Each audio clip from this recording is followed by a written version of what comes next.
Everybody has a plan until he gets punched in the mouth. And that is business. That is life. That is every aspect, right? We all have plans until we get punched in the mouth. And then we get punched in the mouth and we got to decide, what are we going to do? Hello and welcome to Pillars of Wealth Creation, where we talk about creating financial success with a special focus on business and real estate. I'm your host, Todd Dexheimer. Now, let's get to it. Hello, welcome back to Pillars of Wealth Creation. I am your host, Todd Dexheimer, and I want to talk about the pillars of wealth creation. Every week I have an episode and I'm asking the guest, what are their three pillars of wealth creation? And I love that question because wealth means something different for everybody. And I get all kinds of different answers, right? I'm going to get the answers that are tangible. Hey, real estate, you've got to own a business. You have to have, diversified assets, all kinds of things like that. And then I get the mindset stuff, right? I get, hey, what's a pillar of wealth? Well, it's your mindset. I get it's your focus, it's your attitude, it's your relationships. So many different answers that I get that really, it's just fun to hear what other people say, what their pillars of wealth creation are. And I really love the question. I love the answers. And so I think about that quite a bit when I think about, well, what are the pillars of wealth creation? And I bucketed them into, you know, several different, yeah, I guess categories, right? So I come up with about, seven. I guess you could even bucket them further down. And if I really boil it down, there's really three that are the big ones that really stick out to me that are the pillars of wealth creation. Um, and they all are about, financial freedom, location freedom, time freedom, relationship freedom. They're all about freedom. Most of them, if we think about wealth, when I think about wealth, I don't think of wealth as just a financial goal. Now, certainly financial, it's a big part of it, right? But wealth can also be your attitude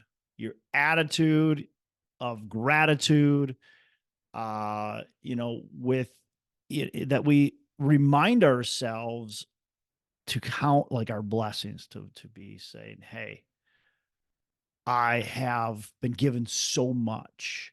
And that to me is wealth. If you are grateful for what you've been given and have, you're wealthy.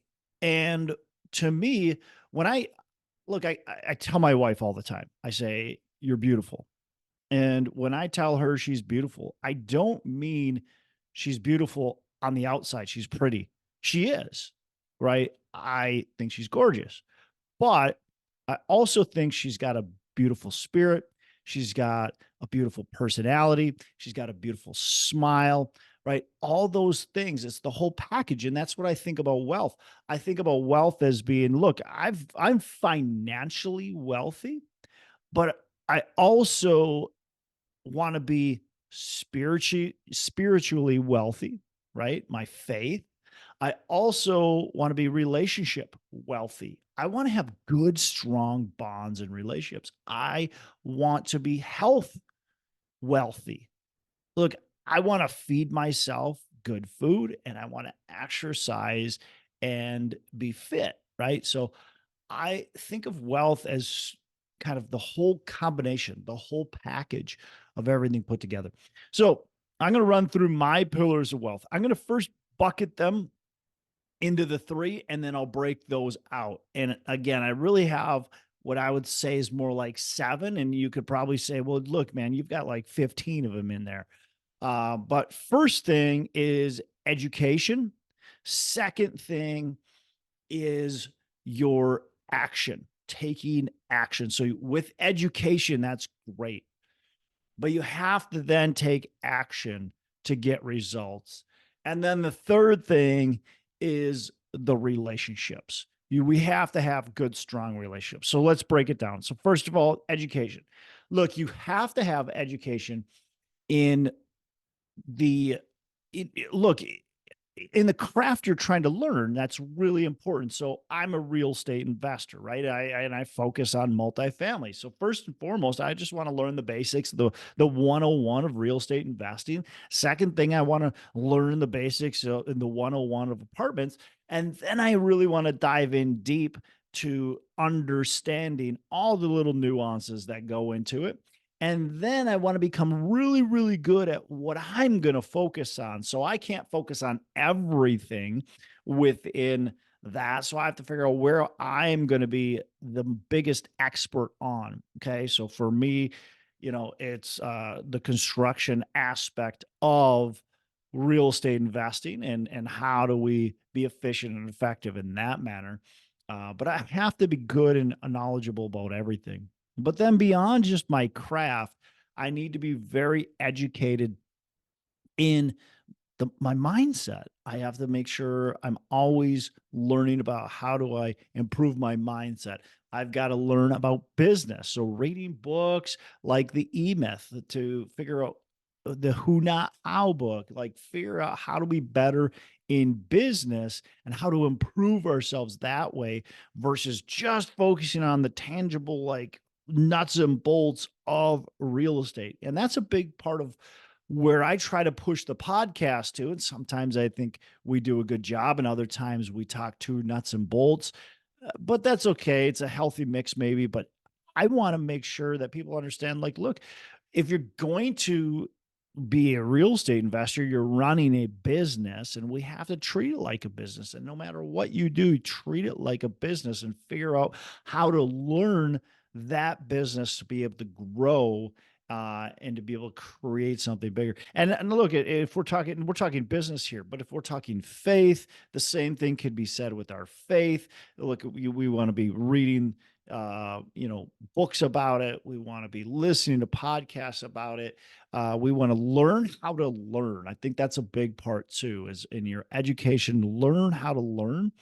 And we want to also have discernment. So I don't want you just to take everything for gold, right? I want you to look at the books you're reading, and think about the podcasts that you're listening to and the audible books and the conferences you go to and all that kind of stuff, and go, okay, what's truth and what's not? What fits into my philosophies and what doesn't? Look, some people are out there teaching about getting rich quick, not even rich quick, but getting rich and spending your money on Lamborghinis and ocean houses and all that kind of stuff. And if that is your vision, if that fits you and your narrative, and it's going to get you excited, and that's your vision of wealth and what you're doing this for, that's fine. It's not mine. It doesn't mean it's wrong. It's not mine. That doesn't get me excited. So that to me doesn't speak to me. Somebody who's speaking about impact and difference and that type of stuff is going to speak to me. So figure out what stay true to yourself, I guess, in your education, but have discernment. What's right, what's wrong, what feels good, what doesn't feel good. I think that's important as well, to not just be a robot in your education. The next thing we're talking about is taking action. And this is a big one. We can package this into a lot of different things. And here's where I start to break out even more pillars within that. So when I talk about taking action, it's all about fighting off the fears that you have. We all have fears. Every single person has fears. But some people do a much better job taking it, understanding, and this is a fear that I have, and pushing it down and to the side a little bit, or saying, like, look, it's there, but we're going to fight beyond that fear, and we're going to still make the impact because we've got such a strong focus and a why, and we know where you're going. Again, that's another pillar, your why. I'm packaging in with taking action because it is a big part of taking action, but we have to fight off those fears to be able to get to the next level. And again, we're all going to have the fears, but a big difference, the biggest difference, in my opinion, there's a lot, right? But one of the bigger differences in the people that succeed and those who don't are the ones who actually take action and move forward, fight those fears off, move forward. A big way to be able to take action is one, get educated. If you're educated, it's easier to take action because you're confident. Okay. Number two is having strong goals, that having that big why. So not only do we have goals, right? But we have a reason for those goals. If we just have goals, like I want to get the Lamborghini, well, what's going to push you to continue when, things get tough? So look, you have to have strong goals, but you have to have a big, important why. And your why can change as you grow and evolve. And certainly as I get older, my why evolves a little bit, but your why needs to be something that's going to get you to go to the next level. And it has to be something that's just non negotiable, right? This is where we're going. It's non negotiable. If we're talking business, it's going to push us to the next level. If we're talking our health, like what's the reason why you want to stay healthy? Is that a non negotiable? Or are you just like, yeah, that would be nice. I want the six pack abs. That would look awesome with those. Well, that's not going to get you there when all your buddies are going out and you want to go get drinks and you're like, well, but I want the six pack. Whatever. We'll wait. Right. I'm going to push it off. Tomorrow I'll get the six pack abs. I don't need them today. Right. Uh, if you have a strong enough why, it's going to allow you to take action and to continue to push on. And then within the taking action, I think about how we are taking action. We're thinking big. We've got these big goals. We've got this big why. We always want to be thinking big, but we always want to be taking the small, consistent steps.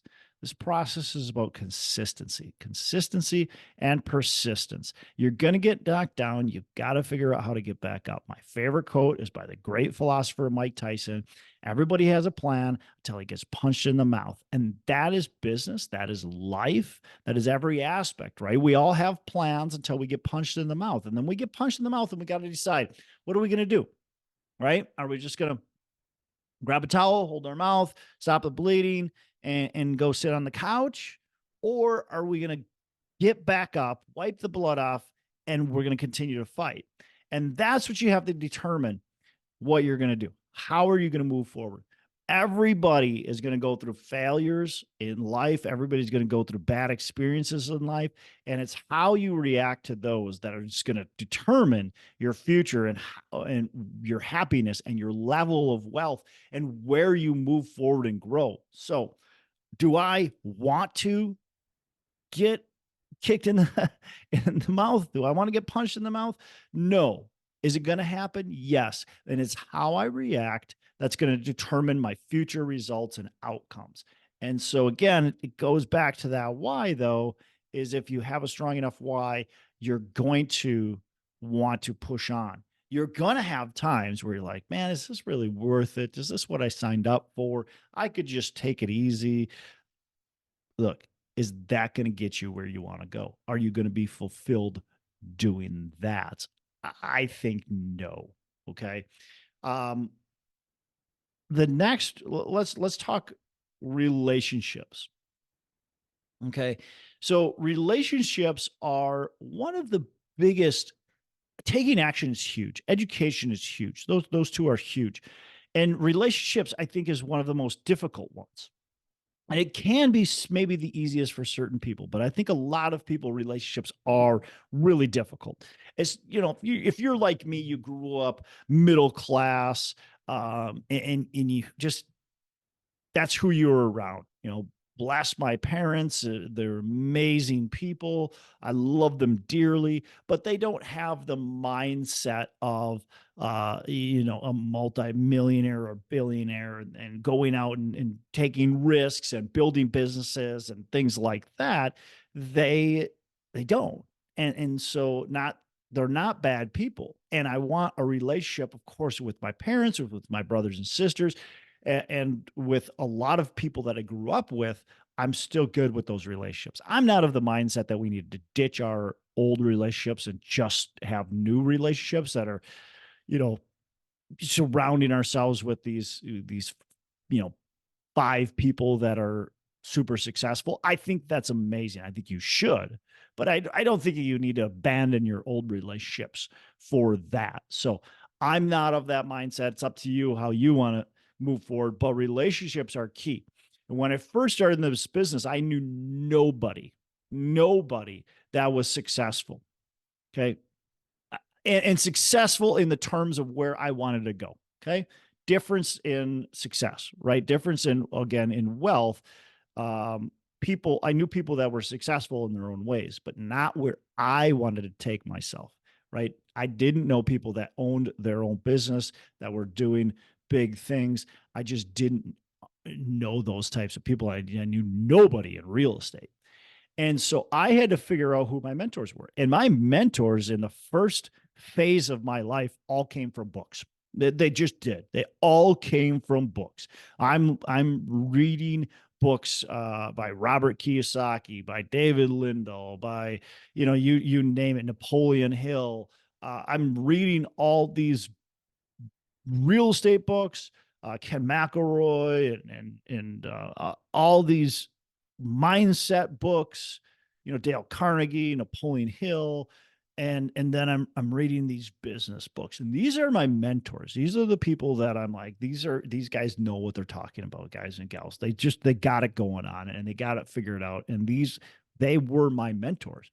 And then as time went on, I started meeting people. I started going to some events and meeting people, and those people, were great people. And still to this day, look, a lot of the people that I try to surround myself with are successful. And I do it going to conferences. I do it reading books still and listening to podcasts. And then I do it through my own podcast. I am interviewing amazing people all the time, every single week, and I'm surrounding myself with them. I've got two awesome business partners that got great mindsets. I coach people that have great mindsets. So I'm always surrounding myself with people that have the mindset of moving forward, taking risks, being successful, continuing to push themselves to a better and better place. And if that's what you're surrounding yourself, that's what you're going to be. The other thing too on relationships, look, your relationships, again, I've already talked about the books and the podcasts. And so sometimes it's not people that you can actually physically see. A big relationship, and I think a lot of people mess this they don't think of it this way, but I do. Look, what you watch, what you consume is a relationship. And so if you are sitting there on social media scrolling and watching cat videos and, just videos of what other people are doing, smut that's out there, that's a relationship. And that's what you're getting out of life. If you're sitting there watching the news, you plug, you're like, oh, I got to relax at the end of the day. And so you turn the tube on and you listen to CNN or Fox News or either your local news or some reality TV show or sitcom, whatever. That's your relationships. That's who you're surrounding yourself with. So don't be surprised when you're watching, CNN and Fox that you've got this negative attitude and outlook about the world. Like, don't be surprised. Of course, that's going to happen. Instead of doing that, take a little bit of time, either surround yourself with other people or on your downtime, be reading books, listening to podcasts, thinking about how am I motivating myself to stay positive, to stay true to where I want to go, the direction I want to be, sit in silence, whatever it might be. But look, the relationships aren't necessarily the people that you're meeting face to face. They're everything, the influences that are around you. And so it's who you spend your time with. And if you're spending your time with a bunch of negative people that are on TV or on social media or all that, that's who you become. You become very negative. I have a friend who's a super awesome dude, super positive dude, and he was watching all kinds of crap. And I noticed the attitude. I noticed the negativity. And it was just like, man, I can't be around this negativity and this attitude. You can't continue to feed yourself this kind of crap. You're always negative about politics. You're always negative about what's going on in the world. And you can't keep doing this to yourself, because what you're doing is you're just creating this anger inside of you. And a person nobody wants to be around. It doesn't work, right? Surround yourself with the positivity, and that's going to be huge. Look, a big thing about relationships too, don't be afraid to hire mentors. One of my best decisions ever was to hire a mentor, and that really got me to the next level. And it was just a simple conversation of where I was today and where I want to go, and just basically knocking me upside the head and saying, look, you're already where you want to go. Get there. Go there right now. And you can be there. There's no reason to. So education, taking action, relationships, and all within this all fits together is your focus. Okay. Your focus determines the results. And so if you are having a tough time focusing on that, step back and say, what do I need to do? How can I get to focusing? I think a big part of that is your why. But again, it's really easy to be distracted in this world. We got these phones, we've got so much out there that can take our control and focus. I already talked about the TV. I already talked about the social media. You have to make a determination. Are you going to let that steal your time and focus, be a thief to you? Or are you going to say, screw that? I'm better than that. I can do better than this. This is why I want to do better than this. And I'm going to, and I'm going to focus, and I'm going to be determined. And it takes discipline to have focus. It takes dedication to have focus. But again, if you have a strong enough reason for that focus, I think it becomes a lot easier. And it's all about habit, right? If I'm going to be determined to be focused, and if I'm going to take the steps it takes to be focused, it's going to be really tough maybe in the beginning. But as I continue to do it and I start to feel the results, see the results, then the focus becomes just a part of what you're doing. So there's a part of what you're doing. Somebody was at the gym the other day, and I overheard them talking to somebody else, and they said, "Man, how do you get to the gym all the time? How many days do you get here?" And the guy's like, "Well, I'm usually at the gym like 5 to 6 days a week." And he's like, "Oh man, I literally live just a few blocks away from this gym, and I can't get here more than like once. How do you do it?" And he just, the guy that he was asking wasn't really answering the question. I don't think he really understood it. And I said, "Look, man, it's all about a habit. And right now, your habit says not to go to the gym. You need a habit that says, I'm going to go to the gym. And you just need to start doing it. And you need to start focusing on it. And you need to get to the gym no matter what. When you get home, you're tired, right? Yeah. I just kind of want to take and relax a little bit." I said, "Okay, then don't go home, right? From work, have your gym bag packed already, and then go right to the gym. Don't go home. Don't even give yourself that opportunity. Don't stop on the way home. Go right to the gym and create that as your new habit, and get to the gym every single day." And once you do that for a long enough period of time, 3, 4, 5, 6 weeks, you're going to start to go, this is what I do. I go to the gym every single day. That's part of my routine. That's part of my focus. Okay. All right. So, pillars of wealth. Look, we all want to create freedom. Well, at least I'm assuming we do. I know I do. I want to create freedom, and I want to create impact. Those are my two big driving forces to my wealth. And you could just say, well, maybe those are your pillars of wealth. Maybe they are. But for me, it's about driving that time freedom, financial freedom, location freedom, just the freedom and the focus and then the impact. And I do that through my education, through taking action, and through the relationships that I have. And then, of course, much, much more. But we boil it down to those three. Hope this was good for you. Think about where you want to go, your journey, what's important to you. If you haven't already, I'm sure you have because you're listening to this. And so you are an achiever. I will see you on the next episode. Make every day a Saturday. Hey, thanks so much for listening. I appreciate you being a loyal listener.